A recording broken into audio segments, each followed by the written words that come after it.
Alright, time to fulfill what I said a month ago.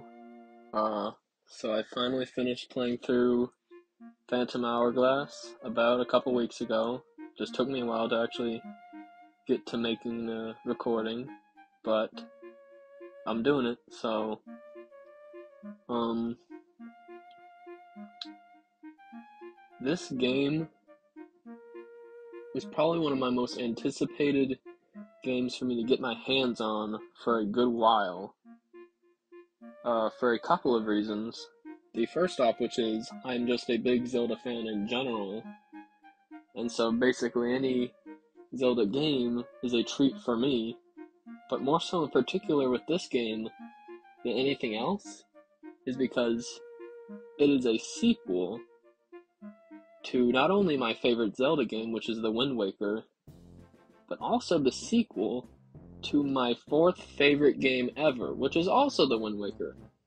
So, yeah, I had some high hopes for this, to say the least. But, yeah, I think that's about all I need to say prior to that, since, other than that, I play basically every Zelda game, with like a few exceptions, like the, Oracle of Ages and Seasons, the Four Sword games, and the NES ones. But other than that, I basically played everything else, other than Spirit Tracks 2, because that's after Phantom Hourglass. But basically everything else I've played and I've thoroughly enjoyed, because it's Zelda. It's good. Alright, so since this is, in fact, a 15-year-old game, I will actually be going over the plot, which, spoiler alert, it's decent. I think it gets by. It's not as strong as like other Zelda games, but as just like a Nintendo game in general, pretty good, pretty decent. So basically, it takes place 1 year after the events of the Wind Waker. So Link is now 17, and he has joined Tetra's pirate group and just sails with them on all their pirate adventures, which is kind of neat. And basically, the group gets wind of these rumors about a ghost ship, and Tetra thinks it's all just a bunch of phooey. There's no such thing as a ghost ship. It's just some pirates causing trouble, and so she goes to investigate it with the help of Link, of course.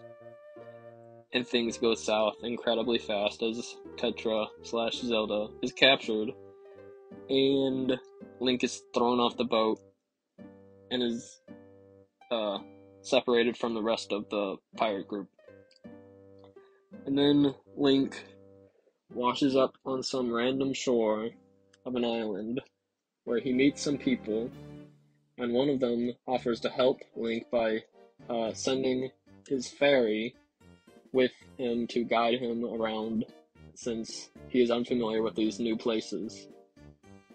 And so while they're talking, this old man who's like the grandpa character, he tells Link he should meet up with the sailor Linebeck, because he will be willing to probably take him around. And so basically, that does happen. He finds Linebeck in some trouble, and an old temple saves him, and then they work together from then forth to sort of for just the rest of the game. And so the first thing they do is they set out to find these 3 fairies, in which will show them the location of the ghost ship. And once they do, they find Tetra, but she is now completely enstoned. And so even though they have her back, she's almost lifeless. And once they do find her, the old grandpa reveals that he is in fact the king of these entire oceans, the Ocean King, and that his power has been taken away from him by the evil that is Bellum, which is like a parasitical monster, which is slowly been taking away and draining his energy. And so Link then hears from this grandpa that he needs to forge this new sword because he does not have the Master Sword anymore. Because that would be really convenient, but nope. Because he lost it at the end of the Wind Waker. But he needs to forge this new sword called the Phantom Sword, which is the only weapon that can actually hurt Bellum. And so he goes to another 3 dungeons to get all the 3 materials, and then forges the new sword. And heads back to the temple on the first island where Bellum sleeps at the very bottom. And then once you do that, you know, there's the typical Zelda multiple phases sort of thing. And at the end of it, once you defeat him, or defeat Bellum, the old man, like, returns to his original, I guess, whatchamacallit, like his original state, which is not just some grandpa, but is actually a whale, which is actually, kind of reminds me of the windfish from Link's Awakening, which I thought was possibly a connection, but I don't know. I thought it was kind of neat at the very least. And tells Link that actually his entire adventure was in an alternate world, which is more reminiscent of Link's Awakening and Majora's Mask. A parallel world not connected to Hyrule, or the Great Seas, which would be the setting for Wind Waker. But at the very end, he sends Link, Tetra, and Lineback, who was the sailor, back to their own worlds, and the game ends with Link and Tetra waking up on the ghost ship, and the rest of the pirate crew is like, "What are y'all doing? You've been there for like 10 minutes sleeping. Did you find anything?" And then Tetra gets mad at them, telling the crew that they were doing nothing while Link had to go on this crazy adventure to save her. While slowly in the distance you can see Linebeck, or at least his ship, sailing off, because he had been... So it's kind of implied that he had been stuck on that ship as well in that dream. And he had been freed when Link defeated Bellum. And that's how it ends. So, you know, decent story.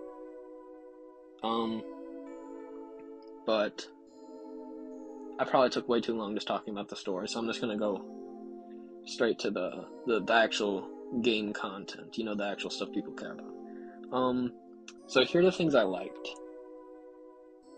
And I was actually really surprised by this, is like most of the dungeons, I feel like almost every dungeon but one was actually like really solid.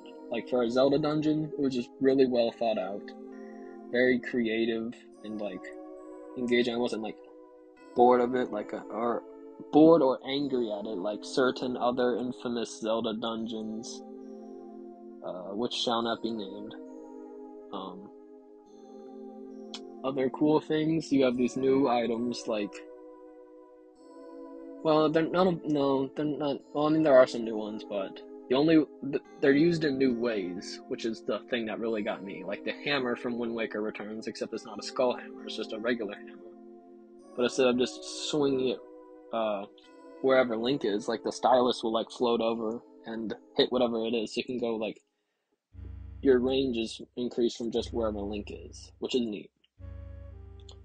Also, the hook shot returns, but instead of actually being used to grapple onto stuff, you can like use it to like form a rope bridge between like two like stick poles in the ground, and even use that like if you connect it to like use that as like a slingshot to move yourself around, which was pretty neat.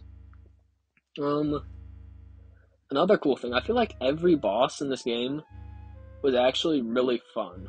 Like, it wasn't like, oh, this is kind of annoying, or this is, like, too hard. Like, they were not really, they weren't too difficult. It was, like, a nice, measure of difficulty, but they were all, I feel like, really thought out and really fun. Like, I just was like, yeah, that was cool. Like, I go through a cool dungeon and I get a nice boss fight at the end. That's good.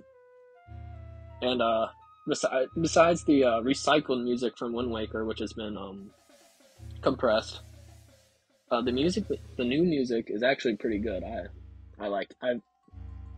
thoroughly enjoyed it for the most part. But considering that this is, in fact, a 15-year-old game for the DS, there are a couple cons and things that I am not very fond of in this game as well. The first off is the graphics just did not age very well. Like, whereas Wind Waker, even the original GameCube version, not even the HD remake, it still looks good, even today, as like a GameCube game is like one of the best looking ones besides something like Metroid Prime or F-Zero. It still looks good today, especially in like a higher resolution if you're playing on Dolphin or something. But even though I played it on my 3DS, not on a original DS, but it doesn't look that good when you have a cell shaded art style, but like the polygons are very clearly visible, especially in scenes where even though Link still has like lots of expressions and it like zooms in on his face, so you can see like all the polygons, and it's not very nice to look at. The second thing is, while the controls for the most part are fine, they're fine for the most part, but there are a couple times where they can just be really unreliable. And this happened in two parts primarily. One was where you have to like draw a Triforce on a door in order to get it open. It took me like probably 50 times before it actually recognized what I drew was a Triforce. And the other time is like in the final battle, because Link gets an hourglass that allows him to stop time by the end of the game, which is pretty cool. You have to draw an hourglass on the screen, and 95% of the time it doesn't recognize what you're drawing as an hourglass, so you're just going to end up getting hit because you can't move and draw at the same time. And so that was like the one area of the game where I actually died and got a game over, was right there, just because you can't move and dodge while also trying to draw the hourglass to actually hit the boss. Another thing, the ocean travel, while I thought it was cool at first, it gets very annoying pretty quickly. Like after like the first two islands you go to, it just starts getting annoying because it's very slow, and this is not very fun. Whereas in Wind Waker, there's like more things you can do, like at least in the HD version, which I'm more familiar with. You have the fast sail, which makes you go faster, and you can see all these like posts in the ocean which you can climb up and like defeat the enemies, get the chest, or there's submarines you can go into, get an item. There's really nothing like that. The only returning feature, or sort of, is like the sunken treasure, which makes you play a little mini game in which you can't hit the stuff, which is new. But I still kind of prefer the Wind Waker, where you just go to the right spot and pick it up. There's not like annoying, or not really annoying, but it gets frustrating sometimes because it breaks really easily, and you have to buy a new one at this one specific island. So if you want to get all the little sunken treasure pieces, it's tedious.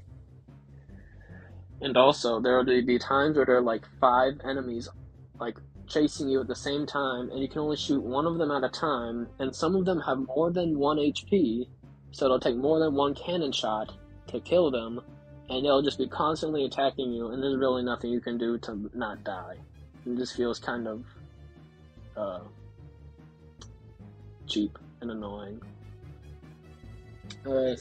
And on another thing, besides that, I feel like the difficulty of the game was just a little too easy. I would have appreciated if I died outside of controls not working or getting raided on the ocean.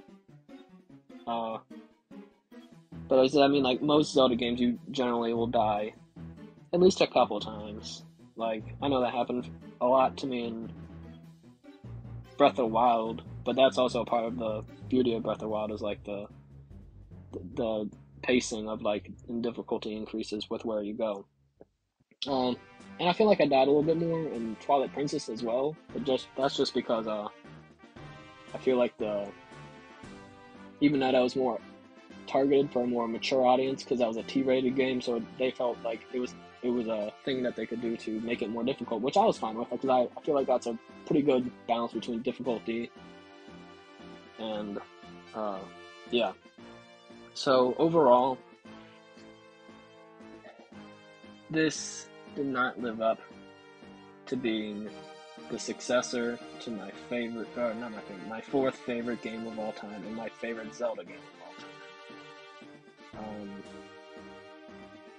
If I had to rate it, I'd probably give it like a B minus. Like, if you are a hardcore Zelda fan, I would say play it. It's worth your time for like a one-time thing, but I do not have any plans to replay this game in the future like I do for many other Zelda games like Wind Waker or Majora's Mask or Twilight Princess, etc.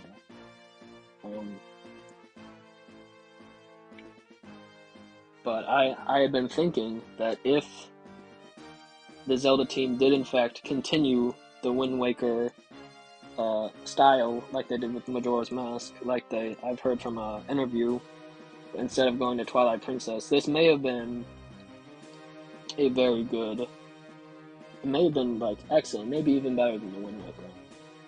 Because, in my very unpopular opinion, I think Majora's Mask is vastly better than Ocarina of Time in certain areas, and I think if we really did get a GameCube sequel for Wind Waker,